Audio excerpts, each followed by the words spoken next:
তো হ্যালো বন্ধুরা, আজকে নিয়ে চলে এসেছি নতুন একটি ভিডিও, যেটির এই টায়ারটি সাইড ওয়ালে পেরেক ঢুকে গিয়ে হাওয়া লিকেজ করছে দু জায়গায়।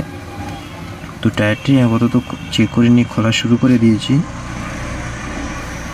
যেটুকুনি যা হবে সম্পূর্ণ মেশিনেই হচ্ছে। দেখো আমাদের টায়ার দু সাইড চাপা হয়ে গেছে, এবারে খুলে নেব। মেশিনে তুলে নিয়েছি, এবারে খুলে নেব। তো এইরকম নিত্য নতুন টিপস পেতে বা আপডেট পেতে আমার চ্যানেলটিকে অবশ্যই সাবস্ক্রাইব করে রাখবেন, যাতে নিত্য নতুন ভিডিওটি পেতে পারেন। কোন জায়গায় কী কাটিং হয়েছে এবং সেটি কীভাবে করছি সেটার প্রসেসও দেখাবো।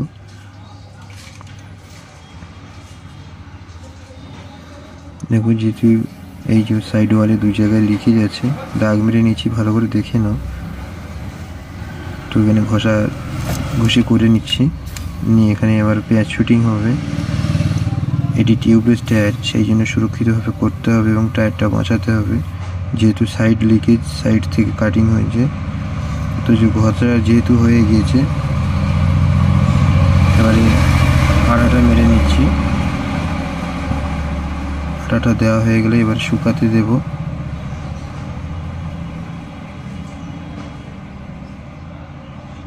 দেখো শুকানো হয়ে গিয়েছে, এবারে আমি পেঁয়াজটি ফিটিং করছি এবং খুব যত্ন সহকারে, যাতে ভেতরে কোনো হাওয়া বা বাবল যেন না থাকে।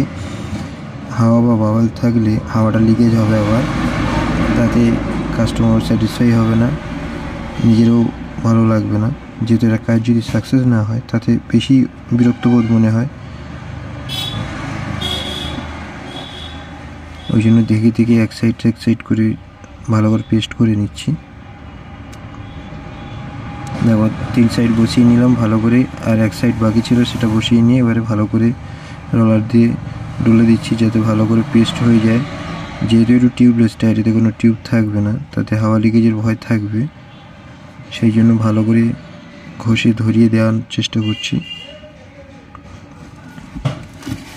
তো এই টায়ারটি ছিল আর্টিকা গাড়ির টায়ার, যার সাইজ 185, 65 আর 15।